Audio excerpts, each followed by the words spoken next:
to the Daily Bite. I'm your host, Pastor Steve Andrews. Today we begin the study of the prophet Habakkuk. It's just a 3-chapter little book, so we call him a minor prophet. It's due to the length of the book. Before we jump into the actual text, a bit of an overview. Habakkuk is usually believed to have been a contemporary to the prophet Jeremiah. As you read through his writings, it's going to become evident that he's writing this after the fall of Assyria and the death of King Josiah, which occurs in 609 BC, but before the fall of Jerusalem that happens in 587 BC. So that gives us a 22-year window in which this might have been written. I know the Lutheran Study Bible puts the year 605 on it. I'm not sure I'd get that specific, but it is a time of great evil. All the kings that reign on the throne of Judah during that era are evil men. Jehoahaz, Jehoiakim, Jehoiakim, Zedekiah. You can read about them in 2 Kings chapter 23, 24, 25. Not good stuff. They're surrounded by enemies. The book is going to feel Job-like as we read through it. If you remember the suffering of Job and how he's asking these questions of God, and eventually God responds. This is Habakkuk, the prophet, wrestling with God over the fact that evil is being permitted to exist and continue on.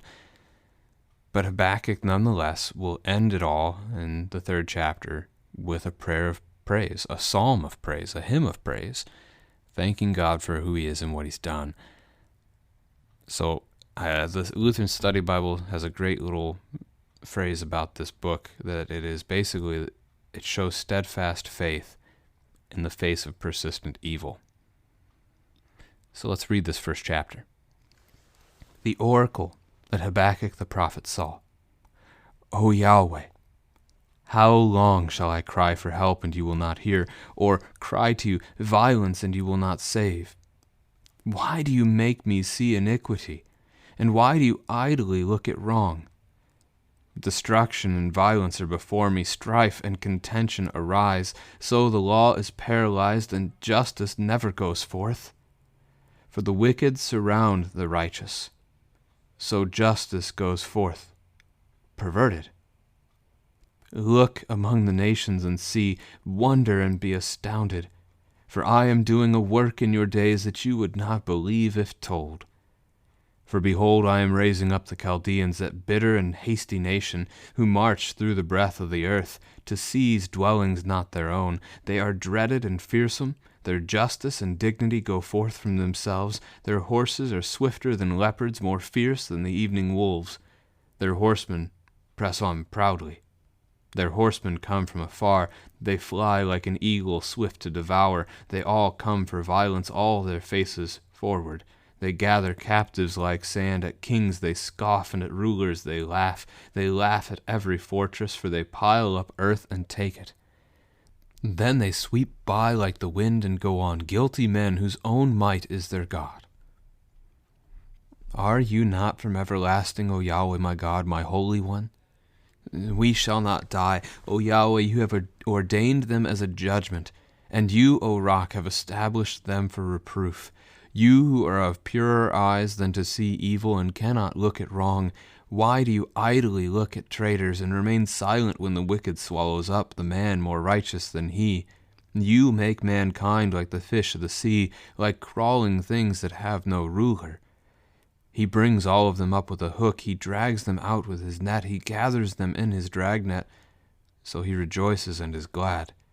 Therefore he sacrifices to his net and makes offerings to his dragnet. For by them he lives in luxury, and his food is rich.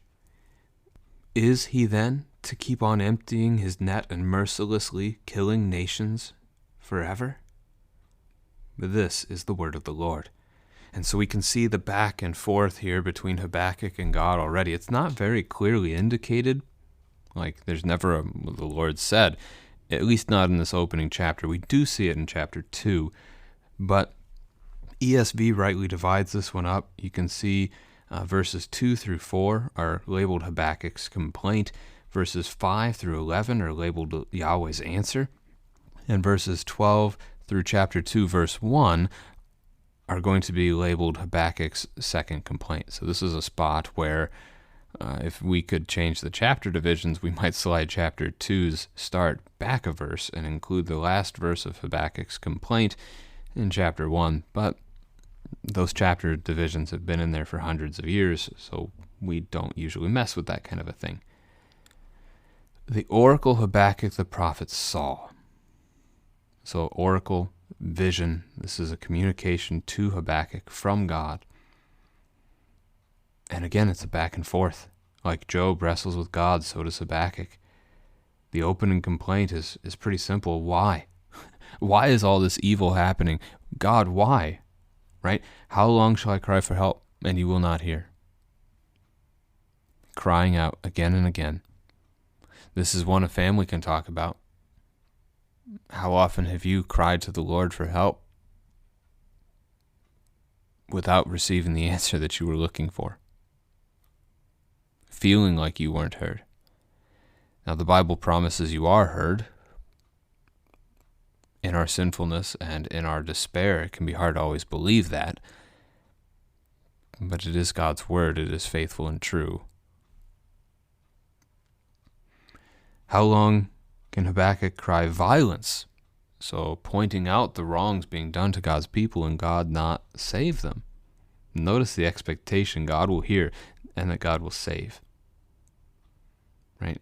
Habakkuk is observing what's happening and announcing that what he sees doesn't fit with who God is. That he expects God to answer. He expects more to come. That God does answer prayer. That God does save his people. That God does not tolerate evil and iniquity in this world. He's recognizing things are not good right now. But there is a trust. He's turning to God with this. He's turning to God with his prayer, with his plea and his cry for help.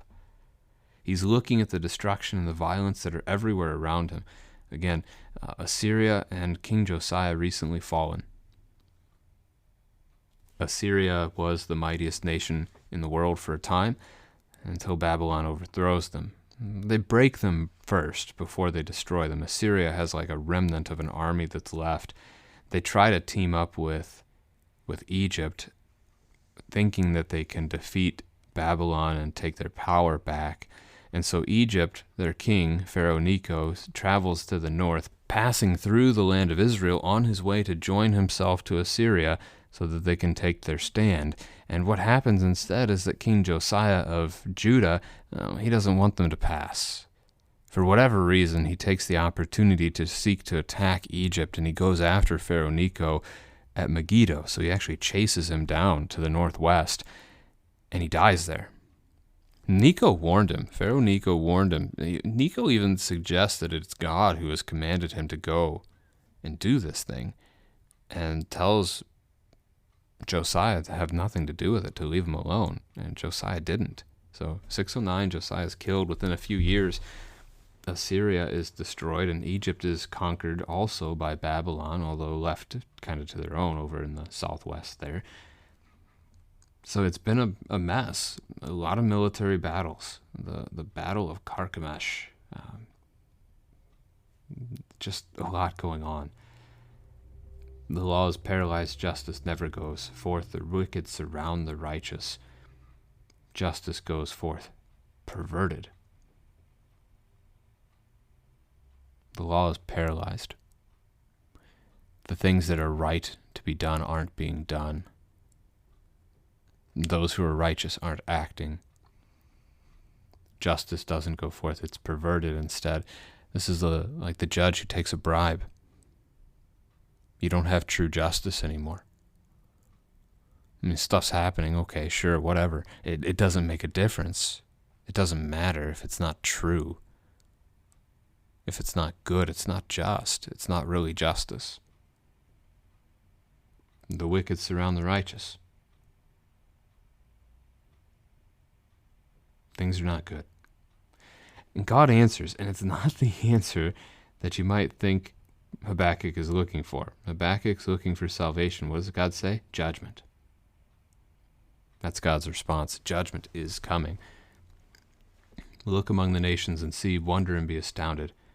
I am doing a work in your days that you would not believe if told. And so he's going to tell them. God is raising up the Babylonians to judge his own people who have abandoned him. This is the way the Lord works. The book of Daniel stresses this greatly. Romans 13 talks about this as well, that every governing authority comes from God. He sets up kings, he removes kings. He raises up nations, he tears them down. This is God's to do, and he does it. Judah has rejected him. They've left him, they've abandoned the promise, and so he's going to judge them. He's going to remove them from the promised land and give it to another. And he's going to use Babylon, even though they're wicked too. He's going to use Babylon to do it. And that's what this text is about. He's raising up the Chaldeans.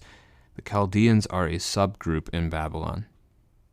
Like right now, I live in the state of Missouri, so you could call me a Missourian if you wanted to. I was born in Missouri as well, so it fits. I'm also, though, part of a larger group, right? I'm part of a country called America, and so you could also call me American. Those aren't really titles I use for myself.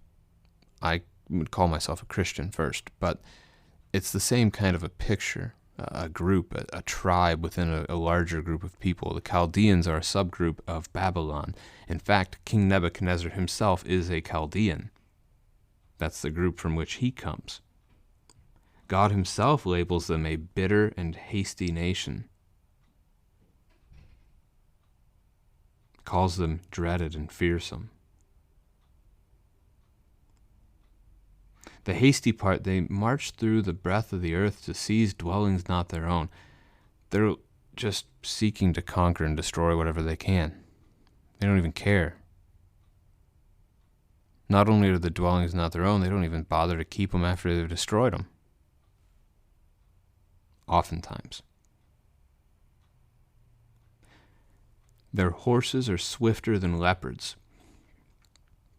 That's a fearsome picture.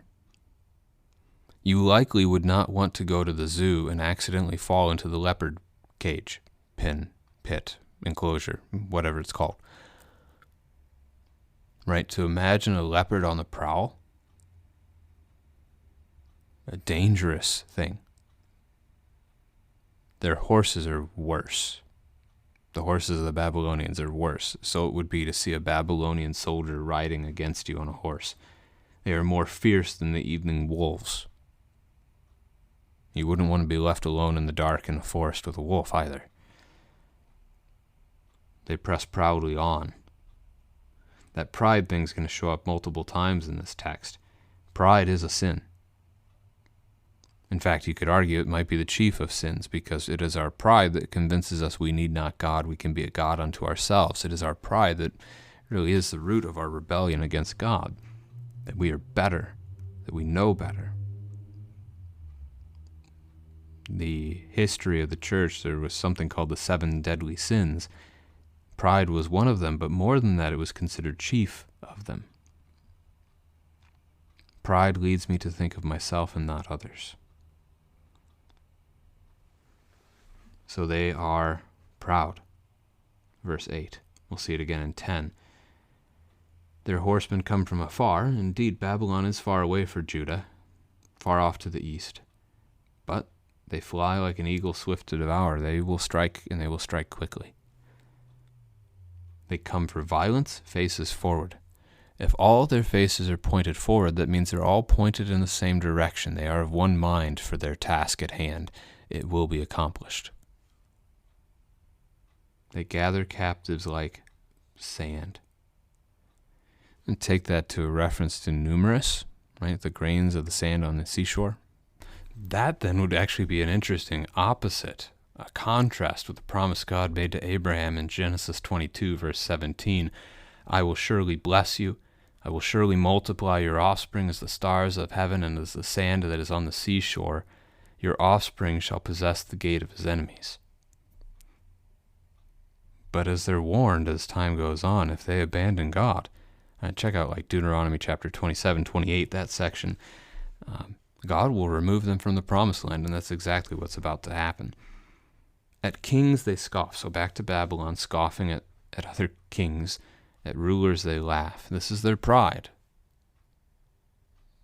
To think that other kings are below them, beneath them, don't have a chance against them. They laugh at every fortress. You can build as great a fortress as you want. It doesn't intimidate them. They just pile up the dirt and they overtake your wall. That's the picture there, right? It's not even like ladders to climb your walls. They're pushing dirt right up against your city wall. They're building themselves a ramp out of dirt, out of the earth, and they just go. And there's so many of them, they sweep on in and they go on. That picture of the wind sweeping by, right? It's a picture that we can recognize. If you're outside on a windy day, is there much of anything you can do about the wind? Can you stop it? Can you catch it? You can ask your kids that question, and you can't. It just blows right by. Now, if it's a more dangerous wind, like, say, a tornado, it not only blows right by, it leaves a train of devastation behind it everywhere it went. And so this picture is of also these Babylonians, these Chaldeans, guilty men whose own might is their God. That is, again, another pride statement. It is an idol. They look at their own strength, and that's all they care about. It is their God. A false God, nonetheless. So that's God's response. Habakkuk complains that things are not good, that evil surrounds him on every side, basically, and God's response is, yeah, it's going to get worse. God is going to send Babylon to destroy Judah, the once holy nation of God. So Habakkuk responds, verses 12 through 17, and acknowledges that God is God, and He is everlasting, eternal. And then he says, we shall not die. He looks at the promise of God, and it gives him confidence that even if Babylon comes, even if Babylon destroys, he can yet say, we shall not die. He can attach himself to God, and he knows that because he is God's child, he'll live. It may not be an earthly life. There seems to be a hint here at a belief in a resurrection. Yahweh, you have ordained them as judgment. So he has heard God's statement, and he knows it to be true. He doesn't push back against it here. However, he does ask for, again, more. You who are of purer eyes than to see evil and cannot look at wrong. So he sees, he acknowledges who God is, and also acknowledges more of God's character, just as he was doing at the open. You cannot look on wrong. He calls God to avenge his people. Why do you idly look at traitors and remain silent when the wicked swallows up the righteous? He calls for God to redeem. He calls for God to save. You make mankind like the fish of the sea, like crawling things that have no ruler. He brings them up with a hook. He, Babylon, verse 15, the enemy, drags them out with his net. So like a fisherman catching a whole bunch of fish, like they're nothing, like they're worthless, of no value. And yet, Babylon's destructive in that way. And they're prideful about it again. He gathers them in his dragnet. He sacrifices to his net. He makes offerings to his dragnet. Just like his might is his God back in verse 11. Habakkuk acknowledging here that these people care about nothing else. Their net brings them their power and wealth, so they sacrifice to it as though it is God. That might be a hard picture for us to fathom, but I invite you and your family to try and wrestle with it. Try to have a conversation around this.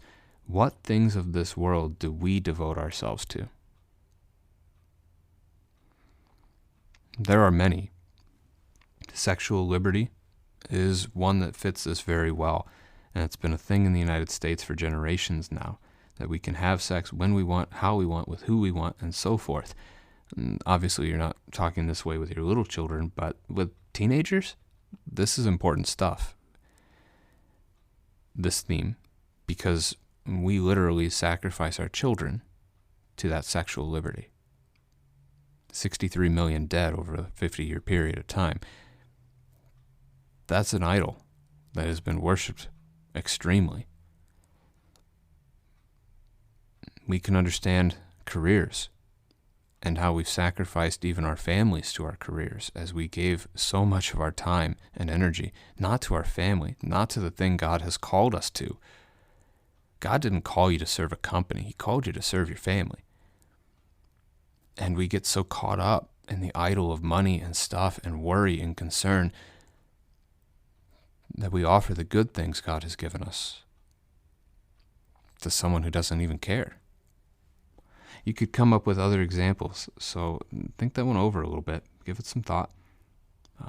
Thank God for his mercy and forgiveness to us that we don't deserve, but he gives anyway. Is he then to keep on emptying his net and mercilessly killing nations forever? The answer to that question is no. God allows Nebuchadnezzar to come through and strike down Assyria and Egypt and Judah and so forth, but later on God will also bring Babylon to destruction. The book of Daniel, even just the first 5 chapters, will give you all of this. He calls Nebuchadnezzar to repent, and there is actually an instance where Nebuchadnezzar does.